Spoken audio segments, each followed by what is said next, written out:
radar, and it takes the form of federal or state agencies which are themselves uncoordinated.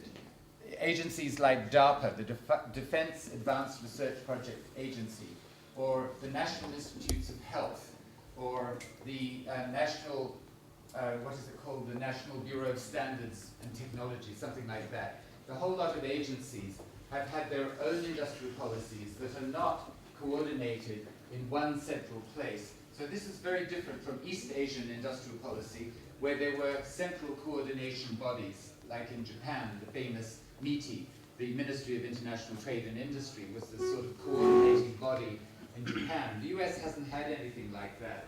But what these individual federal agencies have done is to build up networks, that's the key word, networks, amongst public laboratories and private labs, private firms, venture capitalists, build networks between these kind of entities and commissioning from the networks research that the agencies want them to do. So the agencies formulate a vision of the future of the sector that they deal with, and then they commission these networks of private firms, public laboratories, private laboratories, venture capitalists. They commission these networks to get on and innovate within that area. And if you look at, for example, Apple, you take Apple, everybody thinks Steve Jobs is the great technological genius who invented all these products, and it's simply not true. Apple's genius, Steve Jobs' genius, was to take technological breakthroughs that had been developed in public laboratories with federal funding, state funding, in pursuit of a sort of state-formulated vision of the technological future, was to take these breakthroughs in the public, made by the public sector, and put them into very well-designed products. So the genius of Apple is design, it's not in technology innovation.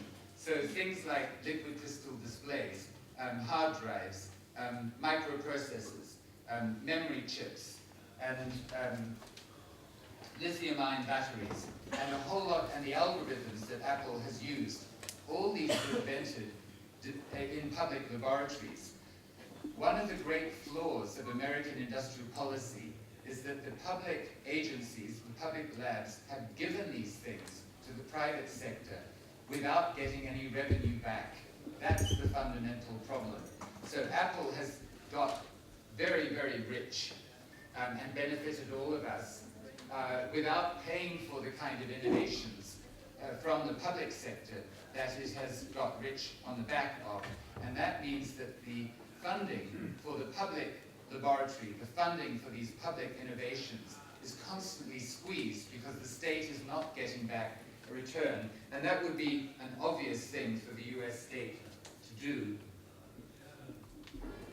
One good source, by the way, on US industrial policy is this book by Mariana Mazzucato, who is at Sussex, the Science Policy Research Unit at Sussex. It's called The Entrepreneurial State. This is mainly about US industrial policy.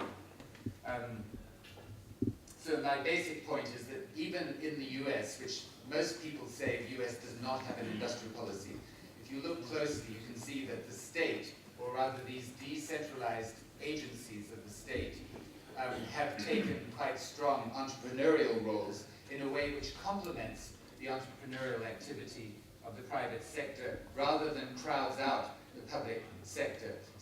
So just to elaborate that point a little bit more, the standard economic image of the role of the state presumes that the private sector is just like a lion, a caged lion, a lion in a cage, which is just waiting to spring free of all the state regulations. And that simply does not begin to correspond with the historical record. The state, in the catch-up countries, the state has played a much more entrepreneurial role than that image of the private sector being sort of held back by the public sector, and the task of government is simply to deregulate. That image is simply flatly not in line with the historical record. I want to say, before I come to question of how to organize an industrial policy capacity, a capacity to make industrial policy, I just wanted to say something quickly about what's happened on the industrial policy front since 2008, since the crisis. There's a set of data available called the Global Trade Alert data, which has become available. And we know something about what countries have been doing on the industrial policy front from this data. So it includes the US, the EU, China, India, Brazil, Argentina, and some others. And the bottom line is that they've moved, since the crisis, further away from the idea, from the neoclassical or the neoliberal idea of the government just provides a level playing field on the assumption that the players will turn up to play. You can provide a level playing field, but what happens if nobody turns up to play? And that's what has been happening. So they're moving away from that. They're trying to kind of induce or force even the players to turn up to play. And so they've been intensifying policy selectivity, much of it under the banner of green, because green provides some legitimation. Just like in the US, much of the US industrial policy was under the military banner, because that provided political coverage. And now the political coverage is coming from saying that what we're doing is in the interests of the environment. WTO rules. The question is, what effect do WTO rules have? Because you might think that WTO rules would be very constraining, would make it very difficult for governments to move in an industrial policy direction. And that is true, but true to some extent. You have to look at WTO rules in terms of the degree to which different types of WTO rules constrain government actions. The most constraining of WTO rules are rules on tariffs, quantitative restrictions, local content requirements. Then there's a sort of medium category, that is tools which are medium constrained by WTO rules. And they include things like government procurement, intellectual property, export subsidies in agriculture, and some others. Then there is another category where governments are under very little constraint from WTO rules, and they include devaluations, they include investment incentives, that's very important, they include trade finance, export taxes. And actually, there's a lot of room for maneuver. If a government is determined to use industrial policy to promote certain sectors, there are ways to use even these sort of medium constrained, and maybe even these ones, if the government wishes to, without being sort of taken to the WTO dispute panels. What has happened, so that's actually the basic point. The WTO rules since the crisis have not so much affected the quantity of industrial policy, because the quantity of industrial policy has been going up. Governments have been using more of it. The WTO rules have rather affected the composition of the industrial policy instruments. Governments have tended to go for the medium or the low constraining constraint instruments. Let me finish now on this note. I mean, it's a really important question. It's very important, very relevant in Palestine.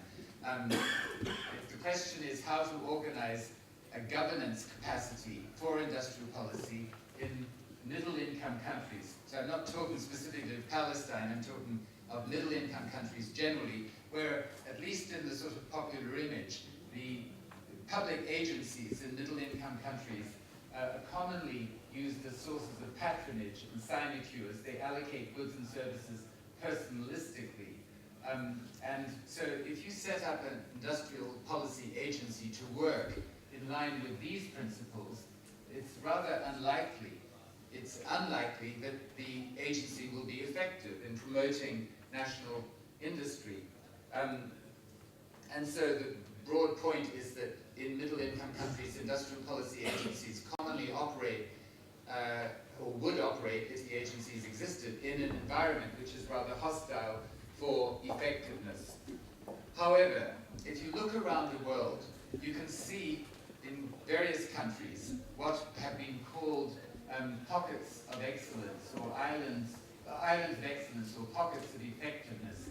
That is, you find cases in middle-income countries where, generally speaking, the bureaucracy works in a sort of personalistic, cronyistic kind of way. You can find examples of public agencies that just stand out because they really are effective. They do what they're meant to do in an effective way. And here are some examples. These are just some of quite a number of examples. The first one is the National Bank for Economic Development of Brazil, BNDES. The second one would be Embrapa, which is the Agricultural Research Agency, again in Brazil. In Nigeria, there's the National Agency for Food and Drug Administration. In Suriname, there's the State Oil Company. South Korea had the Economic Planning Board. Taiwan had the Industrial Development Bureau, and so on. And so, if you put all these together, you can ask the question of what they had in common. How is it that they managed to remain as, to operate in an effective kind of way? And I'm just going to run through a number of what I think are necessary, not sufficient, but necessary conditions of policy effectiveness for industrial policy. So the first one is that the head of government, or a small coherent elite, has to demonstrate a strong interest in the particular tasks being done effectively. So in this case, the head of government, or the immediate elite around the head of government, has to be very much committed to developing the capacities of domestically based industry, not just foreign firms operating in the territory, and may have several kinds of motives for having this strong industry, this strong interest. So that point, that's the first point. The head of government, or somebody very, very powerful, has to be particularly interested in the question of how to develop the capacities of domestic industry, and not simply rely on foreign firms to come in as a substitute for developing the capacity of domestic industry. The second thing has to do with how the head of the industrial policy agency is appointed. And here the point is that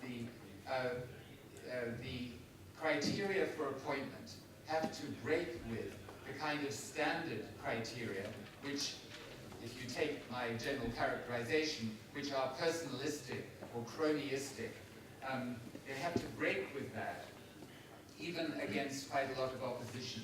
So the criteria have to include things like technical qualification, proven leadership, proven incorruptibility. That's the first point. The second point is that the director has to come from outside the immediate elite, because it's really important that the agency which the director heads has a degree of bureaucratic autonomy. I'll come back to that point. So the director cannot be too intimate with the elite, even though the director needs a strong tie with the head of government or with somebody very close to the head of government. And so that means that the director is not selected simply by formal bureaucratic procedures which would get at this, because in addition to these things, the director has to have this close relationship with the head of government in order to be able to maintain the degree of bureaucratic autonomy that this industrial policy agency needs. And so that brings me to the point about autonomy.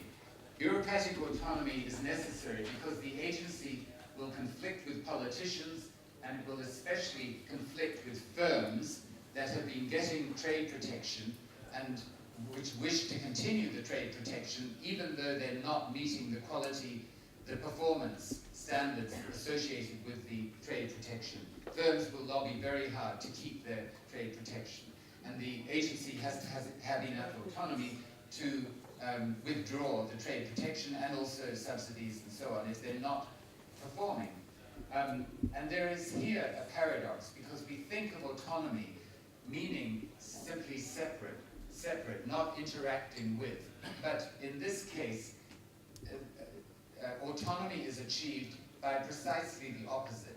That is, autonomy is achieved by having intense relationships with other kinds of political figures in order to maintain the autonomous status, the autonomous operation of the agency. So autonomy is not just a matter of separation. It's inherently a relational thing that has to be negotiated, maintained all the time. And that's one reason why the commitment of the head of government to the effective operation of the agency is so critically important in order to maintain the autonomy, to allow it to operate with very standardized procedures, to allow it to be independently, its performance to be independently monitored on a regular kind of basis. So that's the autonomy paradox. And this last point is really just to repeat something that I've kept emphasizing, but I will emphasize it yet again. Industrial policy assistance must be made conditional on the performance of firms. That is to say, as judged by movement towards international competitiveness, so that it buffers them. The subsidies for protection buffers them from international competitive pressures, but does not remove it. So they're allowed to have a chance to establish themselves against, for example, Chinese competition. And so it will include, industrial policies will include things like sunset clauses. In the case of Taiwan, the Taiwan government gave quite elaborate, what they called fiscal investment incentives to firms. So a firm making electrical equipment, for example, would be eligible for receiving a big tax write-down if it was producing electrical equipment above a certain threshold of capacity. And this threshold of capacity is what was critical in the design of the instrument, because the threshold of capacity was always set at just at the top of the level of ability of Taiwan firms at any one point of time. And as more firms began to cross that threshold and meet that level of capacity, so the capacity level kept being raised, so that firms had to keep looking at the frontier in order to be sure of getting the fiscal investment incentives. A maker of fluorescent lights, let's say, might get fiscal investment incentives if the fluorescent light produced was above a certain kind of quality. But as more and more fluorescent light makers were able to meet that level of quality, so the standard was raised. And so the fiscal investment incentives just kept being targeted at the frontier of production in Taiwan over decades. That's another way by which the incentives can be linked to performance. So let me just run over the main points. Virtually all the successful cases of economic development have involved the state being more proactive than the Washington Consensus or the Standard Development Strategy has allowed. The states have gone well beyond the idea that our role is to fix market failures in the event that markets fail, that generally markets do not fail, so generally we don't intervene. The role of the state has been much more entrepreneurial than that. Since 2008, industrial policy has intensified in most advanced countries and in emerging market economies, especially under the protection, the political protection of we are doing this for the sake of the environment, and to save energy. But you always have to remember that state intervention can certainly destroy markets. It can impede development, and there's a long history of states impeding development. And so the key question then is this one, how to create effective industrial policy agencies which do not destroy markets, do not impede development. Thank you.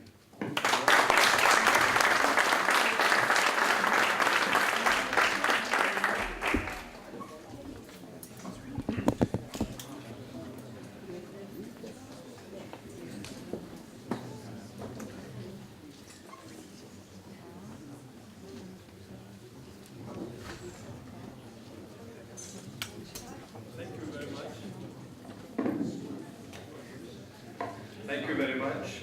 I think a lot of people here would very much love what you have explained, because we've been receiving always parties that want to limit the role of the state and that always favor free market, despite the fact that our market is captive and occupied. In this time, it is valuable for us, for our experience, because we will be driven by necessity. We have to restructure our industry. Our industry is no longer competitive as a result of of the fact that it is traditional, and our inputs for this kind of traditional industries is not cheap. Traditional industries usually can compete in the international markets on the basis of the cheap labor. Our labor cost is that high that exceeds maybe the cost in some European countries. So in order to compete, to produce something where we can compete, we have to move towards high value products and knowledge-rich products in all sectors, not only in industry, in agriculture, and maybe services and others. And here the modernization of our industry, the transformation of our industry towards that end is imminent and is very much needed. I don't want to take much of time. I just want to go back. I'm asked here to facilitate discussion with you, not with me, and would very much welcome short comments and questions for our